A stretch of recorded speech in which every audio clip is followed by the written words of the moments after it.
Alright everyone, it's been just 7 hours, but the amount of votes I've received in favor of chasing the lead fighter, the one doing the vertical climb, have vastly outnumbered the low altitude option, so I've decided to get on with it. However, before we witness the aftermath, let's review why you folks voted the way you did. For the majority opinion, the primary argument was altitude is king. In an aerial dogfight, you want to be the one who has the altitude advantage. Allowing the lead fighter to shoot up into the sky without tracking him could allow him to swoop in from behind and kill us. Presuming the fighters are splitting up with the intention of distracting us to kill us, that's a reasonable conclusion. Folks who voted for the other option, though, like Bleach Rulzal, I apologize if I pronounced that wrong, suggest the plane going up is obviously a decoy. They're not actually intending to fight us.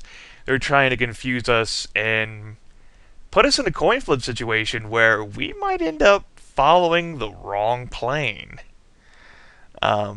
If the plane going up stays in the sky, then we could be able to track it with a radar. But the plane that's staying low altitude and hugging the ground, though, we can't use radar for that. We need to keep our own set of eyes on that. You guys can go through the comments on your own. I think there were good reasons for both sides, but since there were so many votes for chasing after the lead fighter, that's what we're gonna do. So, vertical climb time, page 78.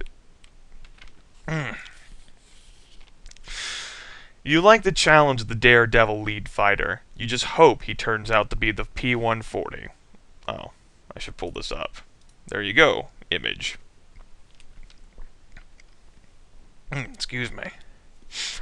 Letting the other jet take off horizontally, you take the vertical route. You pull back on the steering mechanism and point your plane's nose straight up into the nighttime sky. You activate the afterburners, and the raw fuel bursts out of the twin exhausts in a roar of fire. You're in a rocket now. Now my plane's a rocket! The G-forces build, and you're flattened into the back of the contoured seat. Above you, the fiery exhaust from the first fighter leads you higher on this dizzying climb. The maximum safe ceiling is 60,000 feet, and you're approaching that fast. Going beyond that point is foolish and dangerous. The air becomes so thin that a plane or rocket can't be controlled. You would rather not take that risk. Fortunately, this time you won't be forced to. Above you, the first fighter is leveling off. You ease back. It took a lot of fuel getting up this high. No sense getting throttle crazy now. Let's see. Page 63. You're 10 miles high over the middle of the Arctic, following the jet you hope is the P-140. The backup team from Falcon Base should be well on its way, but right now it's just you and your enemy, an unidentified pilot who's really been putting on the moves. You're not sure why he's doing all of this. It would have been easy to lock a heat-tracking missile onto his engines and take him out of the sky. But that would have left a lot of questions unanswered. Your radio crackles. An evil voice comes on an open frequency. You are a good pilot, Delta Fighter. As good as some of the aces that have long been forgotten. But this time, you will lose. Identify yourself, you demand angrily. After a moment of silence, the stiff, almost mechanical response comes again. This time, you will lose. By now, it's so dark, you can see the other plane, only because of its taillights. Suddenly, the pilot twists quickly into a dive.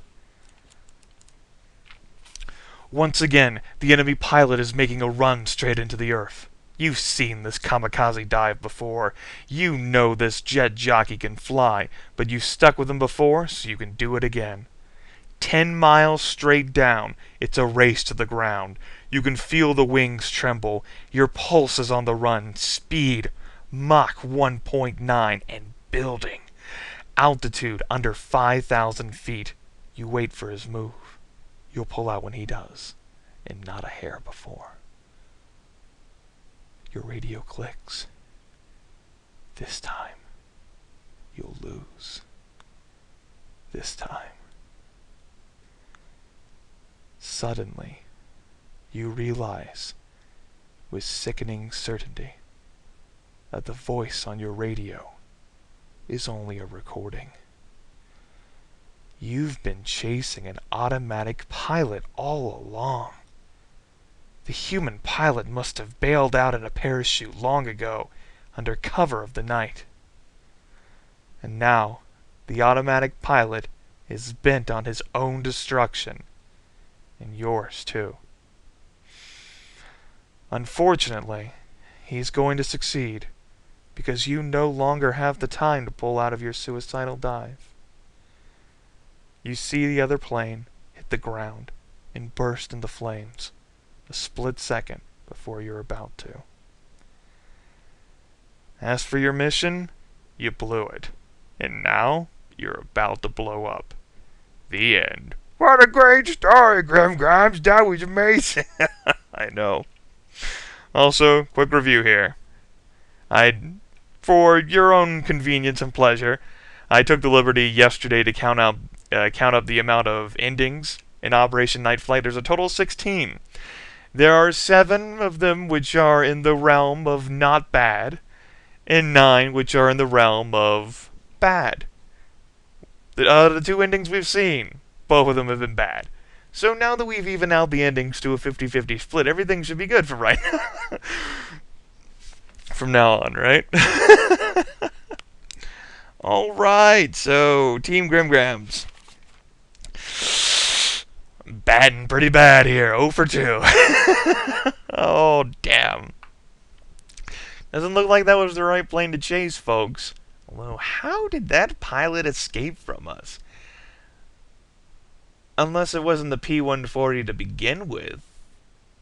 So they had just had an automated plane lying in wait to distract us with a vertical climb and suicidal dive. Huh. Well, we can't use any of that knowledge anyway, because that'd be metagaming, and we died then, so let's... Yes. You are going back into the past. You will forget what just happened. You are getting very sleepy. When I wake up, you will be Mike Dawson. You will be hypnotized. And you'll be playing Darkseid 2. No, not Darkseid 2! Alright. For some reason, you have a hunch the second plane is your P-140. So you let the first plane take off, straight up into the night. Meanwhile, you accelerate after your man. You hit the throttle hard, and the afterburners kick in. The raw fuel that's dumped straight into the pipe ignites with a fury. The extra thrust powers your fighter up to Mach 1.6. That's moving pretty good. Fast enough for you to keep the heat on that bandit. He hustles right along. But you're out over open water now, and though he might run like the devil, there is no place for him to hide. You activate the open hailing... Ooh, I can't speak today. You activate the open hailing frequency on the radio. You've got a message for him, and it goes like this. Listen up, knobhead. Oh, these young adult books. They're for preteens, and they're so impressive with their language.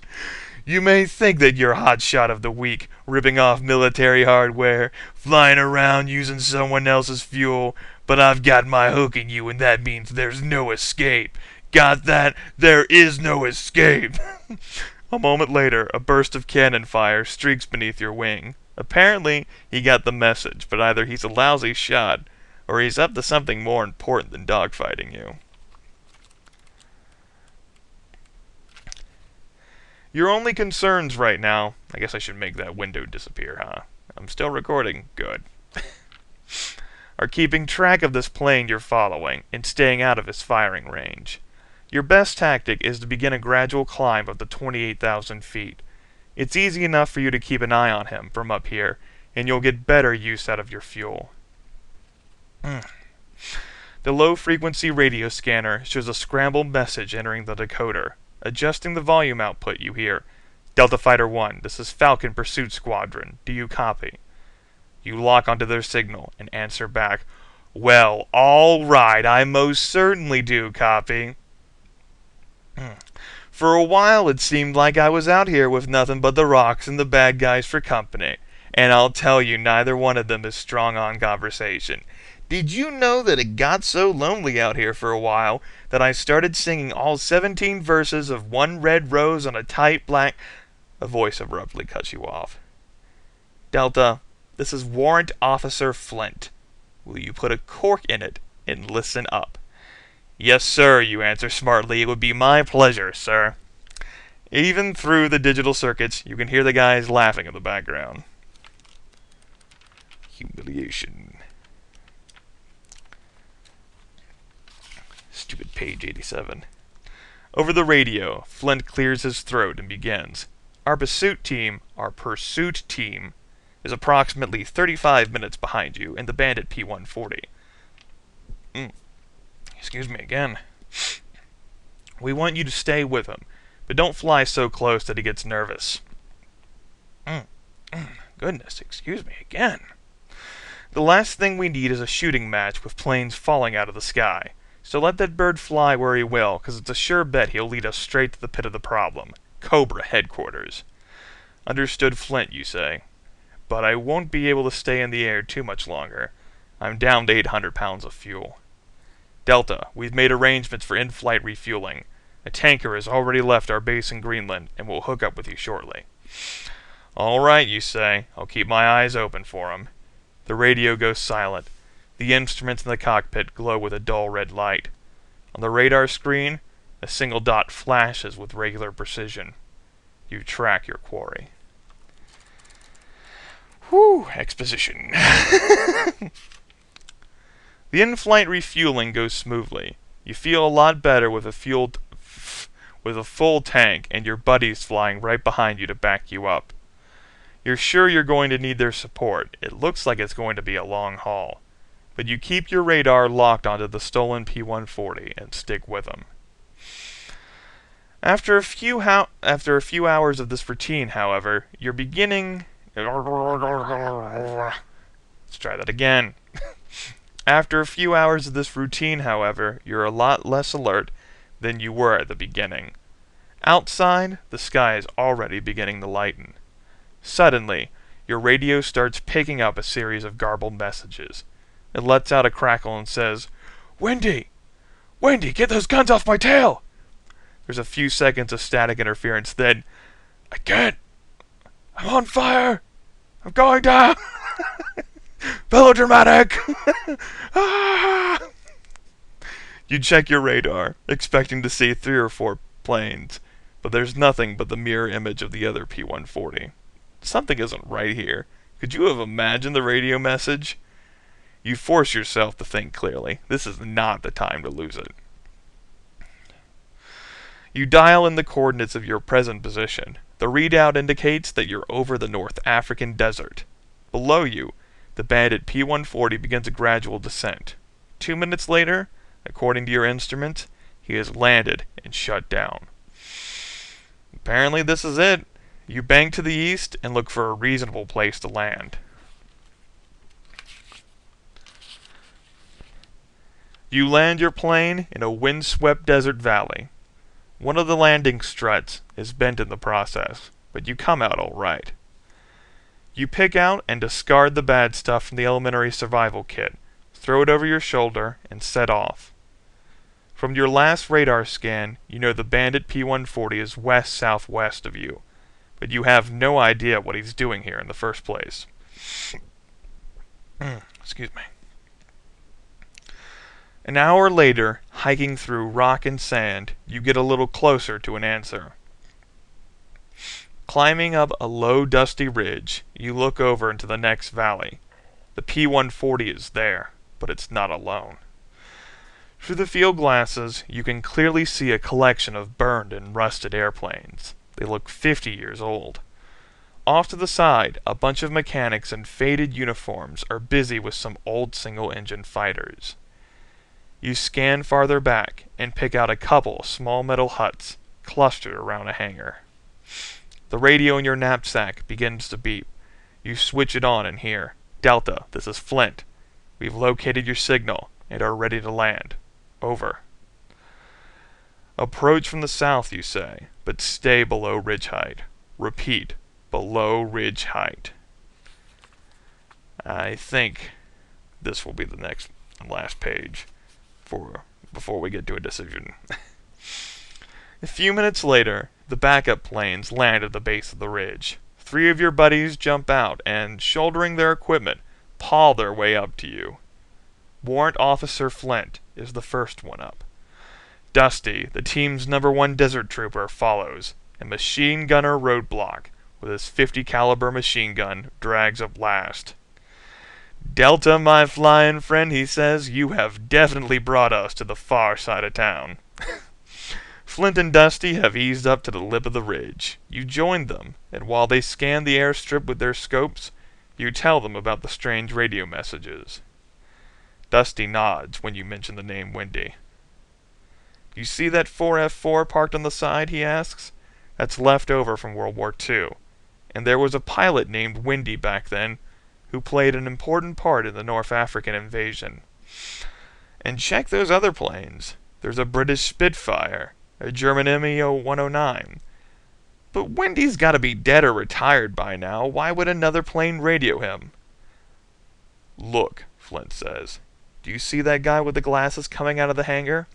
That's Mindbender, a doctor specializing in mind control. We've got to find out what he's up to. If you volunteer to go in on recon with one of your buddies, turn to page 36. If you work out a good plan with the rest of the team, turn to page 82. Well, now that I've put you all to sleep. Although I can't imagine my voice is soothing right now because I can't speak today. That's what it sounded like. It was all gibberish. Wasn't even English. It was all just... My goodness. So, we had ourselves to death. Had some good fun. But we tracked this plane here in our alternate reality to North Africa, apparently. And we have some backup now. We have a team of friends, Flint, Roadblock, and Dusty, the team's #1 desert trooper. And apparently Flint has sighted the dangerous and maniacal Mindbender, who specializes in mind control. Obviously, this is some sort of Cobra base, particularly with the sighting of Mindbender. We have to figure out what's going on here. And what's up with the weird radio messages? Operation Night Flight's just getting weirder and weirder. At any rate, folks, and that takes care of this video. You have your marching orders. Do we volunteer to go in on recon with one of our buddies? That would be page 36. Or do we work out a good plan with the rest of the team? That would be page 82. Remember, we have 14 more endings to go. We've only seen 2 of them. So, there's hope yet that one of the endings we'll find will be a good one. Do good deeds, everyone. I'll see you all next time.